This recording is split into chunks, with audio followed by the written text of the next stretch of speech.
جناب ریاض علی صاحب جو تشریف فرما ہو چکے ہیں۔ حضرات مدیر اب سے چند لمحوں میں مجلس کا آغاز تلاوت کلام پاک سے ہوگا۔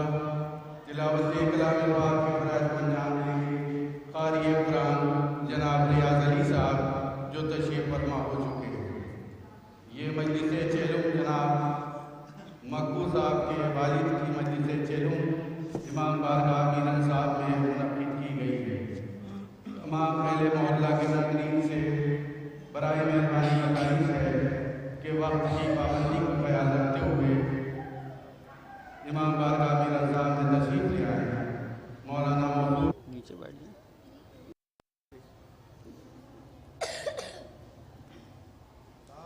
مائک بہت دور ہے، آپ نیچے آئیے۔ نیچے بیٹھ۔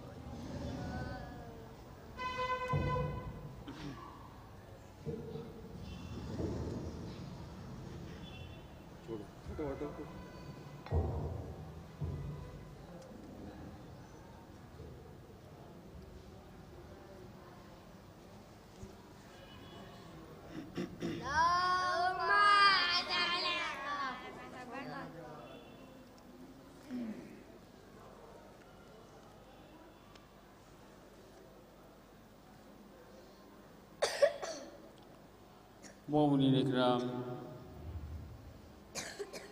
جو مومنین باہر تشریف رکھتے ہیں ان سے گزارش ہے کہ فرش اعضاء پہ تشریف لے آئیں۔ تلاوت قرآن کا پڑھنا بھی ثواب ہے اور سننا بھی ثواب ہے۔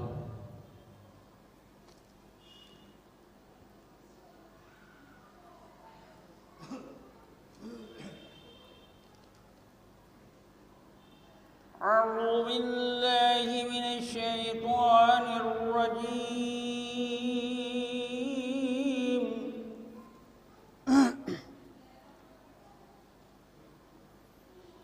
بسم اللہ الرحمن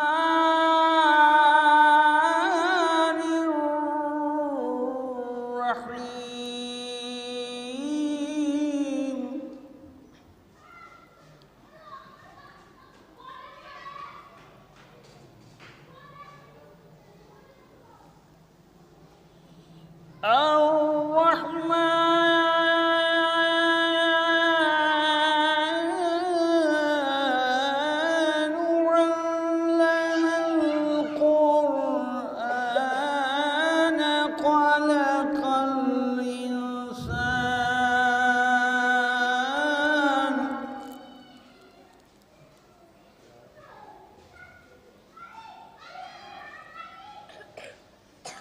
خلق الإنسان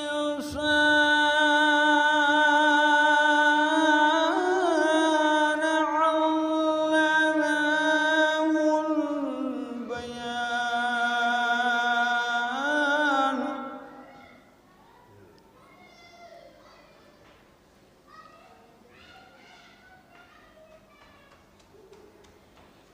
الشمس والقمر بحسبان،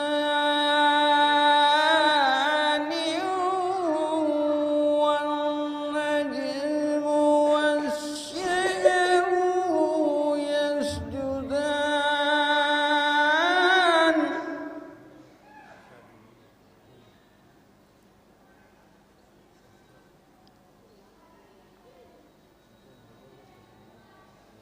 والسماء رفعها ووضع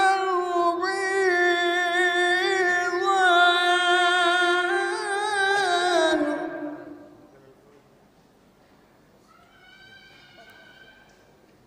ووضع الميزان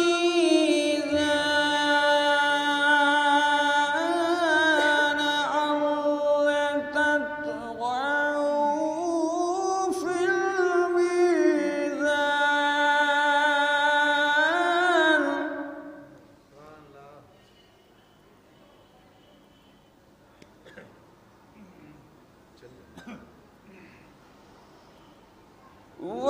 وأقيموا الوزن بالقسط ولا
فبأي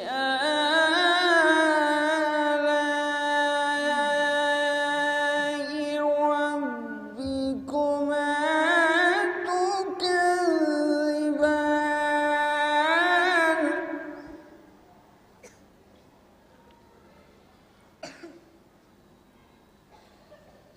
خلق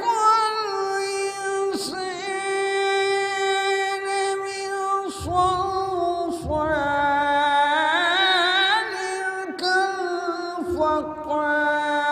كالفخار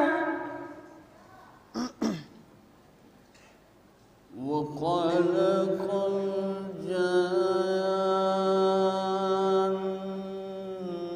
الجان من مارج من نار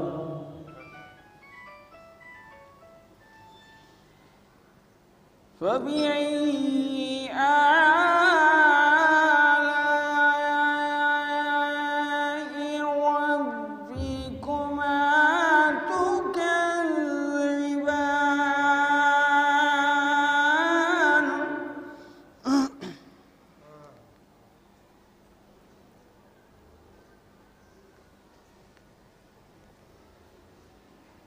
رب المشرقين ورب المغربين فبأي آلاء ربكما تكذبان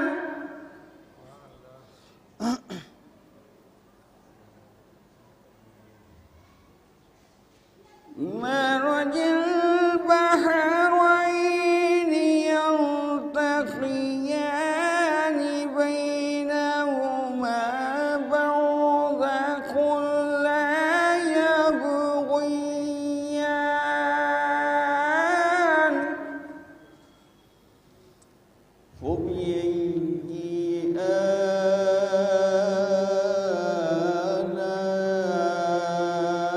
آلاء ربكما تكذبان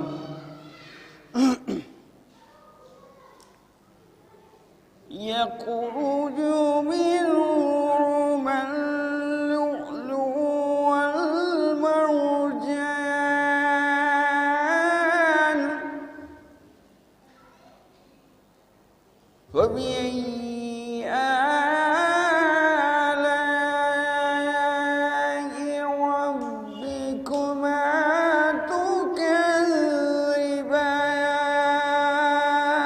تكذبان وله الجوار المنشآت في البحر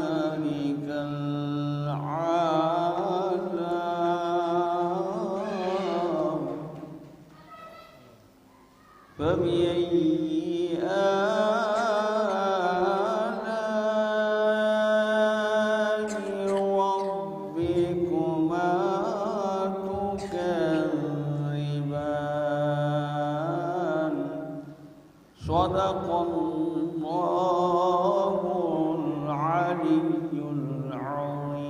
العظيم وصدق رسوله النبي الكريم سبحان ربك رب العزة عما يصفون والسلام على المرسلين والحمد لله رب العالمين. اللهم صل على محمد وآل محمد. ایک نعرہ صلوات.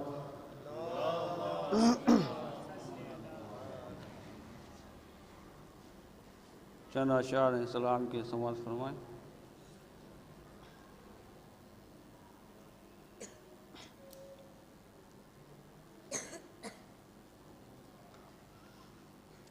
بس اسی نے غم دنیا کو بھلا رکھا ہے.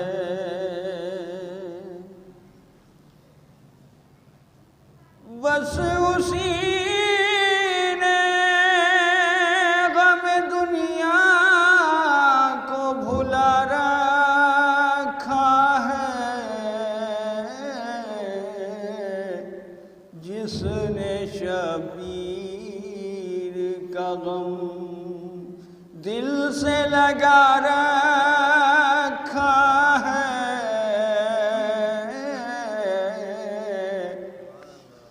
جلنے والوں کی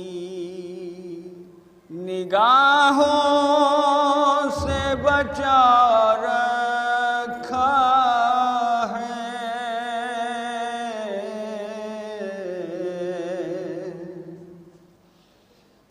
جلنے والوں کی نگاہوں سے بچا رکھا ہے. ہم کو ماتم کے اجالوں نے چھپا رکھا ہے.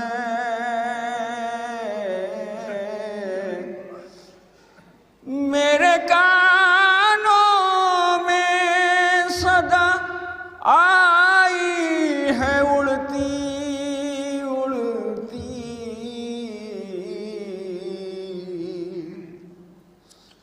میرے کانوں میں صدا آئی ہے اڑتی اڑتی. تیر کا ہوش تبسم نے اڑا رکھا ہے. شیر حیدر تو نہیں آیا ترائی پا کہیں. شیر حیدر تو نہیں آیا ترائی پا کہیں.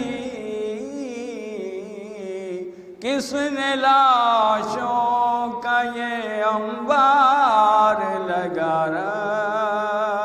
رکھا ہے.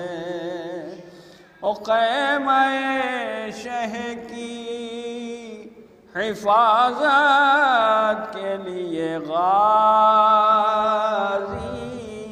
نے خیمہ شہ کی حفاظت کے لیے غازی نے خط شمشیر کو پہرے پا لگا رکھا ہے. وہ آپ روکیں گے ہمیشہ کی عزاداری سے. آپ روکیں گے ہمیشہ کی عزاداری سے. جائیے جائیے ان باتوں میں رکھا کیا ہے. اور سب سے اچھی میری تصویر وہی ہے جس میں سب سے اچھی میری تصویر وہی ہے جس میں میں نے سر روضہ سرور پا جھکا رکھا ہے میں نے سر روضہ سرور پا جھکا رکھا ہے او اے حبیب ابن مظاہر تیری پیری کو سلام اے حبیب ابن مظاہر تیری پیری کو سلام شے کی نصرت نے جواں تجھ کو بنا رکھا ہے یہ مقطع سماعت فرمائیں کہ شے کے آنے کی خبر جب سے سنی ہے آصف شے کے آنے کی خبر جب سے سنی ہے آصف ہم نے پلکوں پا چراغوں کو سجا رکھا ہے نعرہ صلوات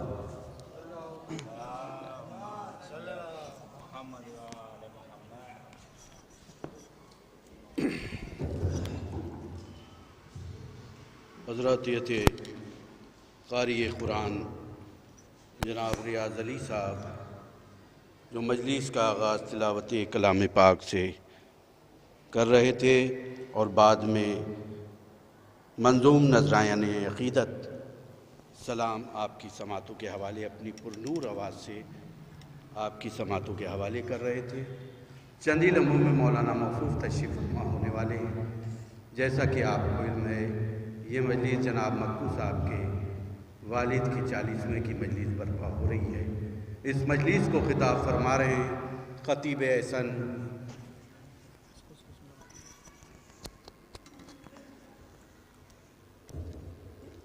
احسن ہر دل عزیز عالی جناب مولانا سید میثم زیدی صاحب چند ہی لمحوں میں مولانا موصوف کا بیان ہوگا میں شاعر کو آواز دینے سے پہلے 4 مصرے آپ کی سماعتوں کے حوالے کرتا ہوں کہ علی کا شیر نظر اپنی جب اٹھا دے گا علی کا شیر نظر اپنی جب اٹھا دے گا سپاہ شام کا نام و نشان مٹا دے گا سمٹ کے آئے گی جنت بھی اس کی ڈیوڑھی پر سمٹ کے آئے گی جنت بھی اس کی ڈیوڑھی پر خلوص دل سے جو فرش عزا بچھا دے گا سمٹ کے آئے گی جنت بھی اس کی ڈیوڑھی پر خلوص دل سے جو فرش عزا بچھا دے گا انہی مصروں کے ذیل میں میں کمسن مدعا اہل بیت زین السلام سے کے آئیں اور بارگاہ امام میں اپنا کلام پیش کریں ان کے استقبال میں آپ ایک درود ارشاد فرما دیں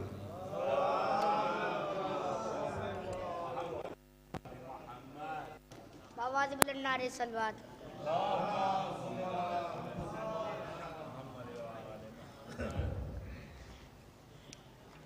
ایک اور بآواز بلند نعرہ صلوات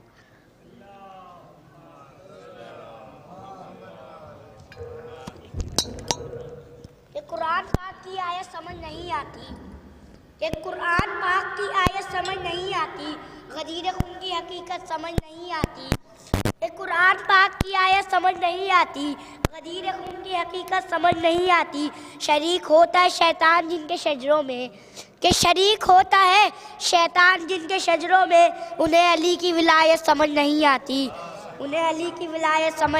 بآواز بلند نعرہ صلوات